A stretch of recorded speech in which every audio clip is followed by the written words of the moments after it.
Here you are, Thanksgiving. Thank you for doing this. This means a lot to us and here and everyone it's watching. my pleasure, my pleasure. Do you enjoy Thanksgiving? I love it's the greatest holiday. You know, of course, you have to mix in the subjugation of the Native American culture that just is so depressing. You know, what happened, we have to acknowledge that. So we're happy and everyone loves Thanksgiving, but let's remember it's an absolute horror. It's a horror of what happened. But the warmth of it is irresistible. The warmth and the horror of this day. It is a combination. It's a comet like life itself. Like life itself. It's a combination. Warm and wonderful underneath horror and tragedy. Do you stay home? Do you have to travel? Do you have to? I will be home, and I am home. This is home. Yeah. I live in New York. And one of the things I like, here's a nice thing that people do, especially in holidays. You know, you have that person, the relatives, or somebody you really like, and when they leave, you say, travel safe, travel safe. And I think that's nice, isn't it? It's like, you know what they're saying. They're saying, I care about you. Yeah. But of course, you can't travel safe. You can't, you drive, you get on a plane. I mean, maybe if you're at a train crossing and the thing's coming down, you think, I think I can beat this train. You go, oh, wait a minute, they told me travel safe. I'm not going to do that. I'm not going to do that. And the other nice thing about travel safe is you don't notice when people don't say it. Like if you don't like somebody and they're leaving, you don't go, travel. Because you would notice that. They get out the door and they go, that was weird. They didn't mention my safety. That hurts my feelings. They just told me to travel. Yeah, I don't think people like me. Next train crossing, I'm going for it. Oh, my God. You know? But the whole family's there? Your kids are Yeah, there? family, kids, food. I love talking to you about kids because I have two girls going to school now and raising kids. And right. And you're in it, right? I am in it. You're living their life. Yeah.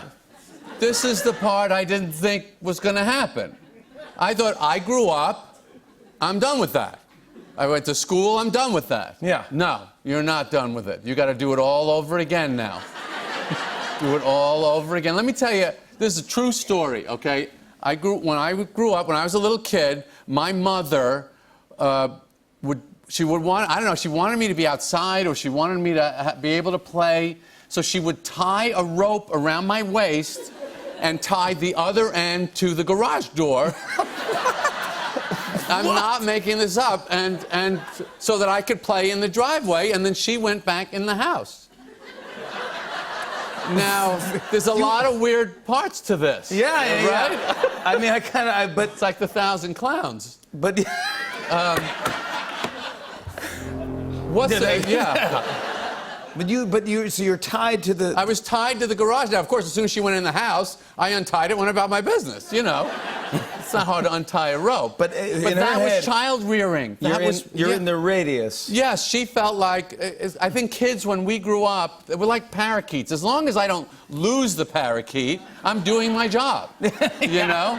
I am parenting this child if they're still here. If they're still in the cage. That's it. That's it. And Jessica's doing well, your wife? And yes, Jessica's doing great. And is it? We've had. We socialize. We sometimes. You and your beautiful wife Nancy. We talk, and I kind of find us sometimes we drift off. Yeah. Into doing a comedy bit, and especially when I get with you, I start talking. And comedians are they're like Pekingese or Shar-Peis. They're just some weird breed. Yeah. They see another of their breed, they get very excited, you know. Oh, that's one of me. It's one of me, you know. Right? Yeah, and I started going, is this funny? Is that good? And we start going. And I feel like, you know, when we tell jokes, when I've seen your act too, you just go, oh, my wife does this. Yes. Now I use my wife in my act. I don't think you ever in this situation where you say something about Nancy that's absolutely not true. I think sometimes. Do you? This is like a comedy. When you're doing, you just say, can you say, is she fine with you saying whatever you want about her when you're doing your comedy? It depends. Okay, that's a no. That's a no. That is not. Well, I mean, she understands, I think, that there's comedy wife and there's... Does she?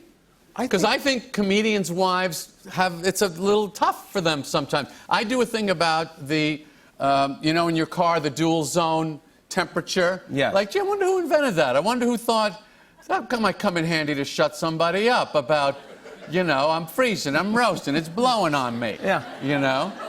Yeah. So I tell it's a whole bit about my wife and how she gave birth without anesthesia, but can't handle a waft of air 3 degrees off her optimum desired temperature. You know? Yeah. And by the way, how do they keep the different temperature air molecules from commingling? No, that's and they actually do that. I think they can, because a lot of times I get my coffee in the morning, I like to get it black on the left side of the cup, cream sugar on the right.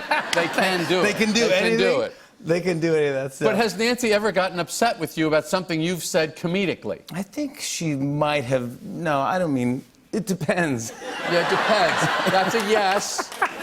No further questions, she's Your like, Honor. Yeah, but I go, no, it's not. I'm not talking about you. I'm No, just saying, it's made up. Jessica never complains about the temperature, but you have to use her. Joke. You're here to work on the comedy. Yes. Everybody in the family has to help with the comedy. That's what right? I totally agree. The kids, everyone's in on it. Right, everyone's my in. kids. Right. I'm comedy kids. They're comedy kids. Everyone's a You're prop. part of the act. It's a family business. Right? It really is. Yeah. I was talking to you about. I had a weird outfit on when we had dinner. Yes. And it was. And I was talking about how one of the problems of mature men, like ourselves, is the genes. There is no genes for older men that people think look good. You just don't look. There's no genes. There's nothing you can do. You think you reach a certain age? You reach an age where it's just bad. It's bad. You look bad. You shouldn't wear. Men shouldn't wear jeans. If you try and look cool, is that going to work? I don't know. No, it's not going to work. I know, but Do you understand? If you saw me in really cool jeans, you would think, what an idiot. Right? But if I'm wearing lame jeans, there's no answer to this. You can't wear. Now, we're still wearing jeans, but we don't look good. And nobody's going to tell us. Go ahead, show us in jeans. You got a picture of us in jeans? Gosh, you really got a good photo of me here. Yeah, kind of. Yeah. See those jeans? Look at those shoes. You look ridiculous. Don't worry about the Look at me. I don't look good either. I don't know what I'm. Don't worry about that. Yeah, the shoes are a mistake. I was trying to, I don't know, bring the moccasin back or something. I don't know. Trying... But I know I don't look cool, and I know there's nothing I can do. I think I might. This might be my last year for jeans. Yeah. I'll ride them out. Yeah, but I'll do it and I'll celebrate. Well, all dads dress in the style of the last good year of their lives. Right? That's how they dress. Oh my God. Yeah.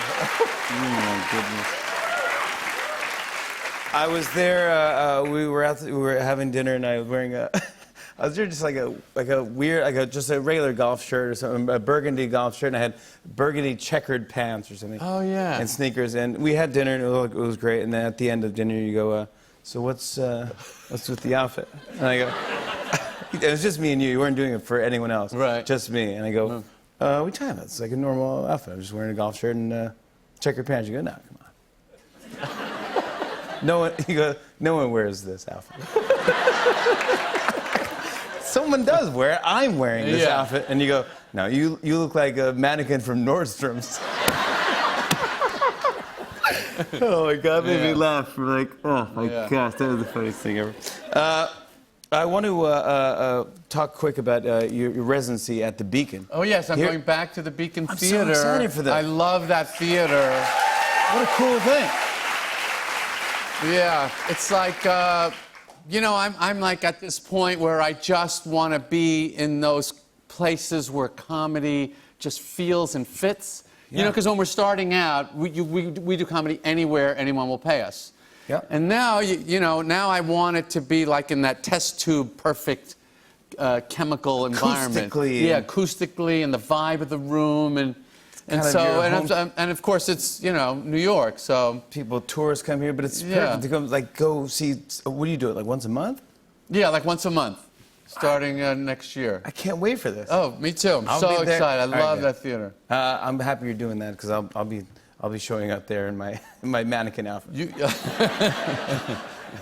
Let's talk about also the Netflix. Would you ever come and work with me? Steve Martin has work with me there. Would you ever come and work with me there? I mean, As just a surprise drop-in? I haven't done stand-up in so long. Oh, really? You don't have a set? You don't have 15 minutes? You can't do 15 minutes. Come on. Bring your guitar. I bring the guitar and Bring props? the guitar and the props and the garbage bag full of stuff. I'll do it. Okay. I'll do it. Surprise drop-in. You're going to do one of the dates. Okay, great. 15 minutes? Whatever you want. Whatever you got.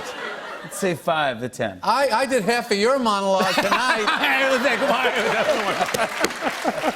All right, deal. The new show that you are producing on Netflix, this is it's called Yes. Stand Up and Away. Yeah, it's Brian Regan. I always wanted Brian Regan to have his own show. Me too. And because we love him, he's the funniest guy. I love Brian Regan. But you get to a point again, it's one of those things I can't deal with the jungle of network television and the layers of people, and we're going to talk Casting about and it writing and all that and stuff. So I said, let me bring you to Netflix. They will do it right.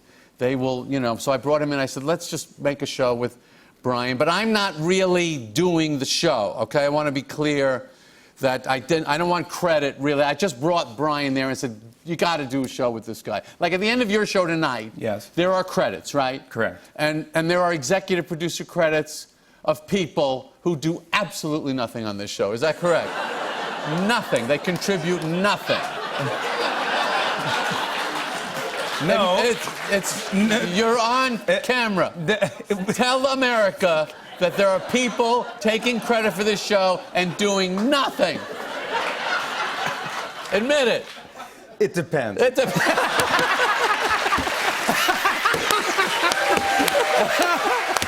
Thanks. Our thanks to a legend, Jerry Seinfeld, everyone right there.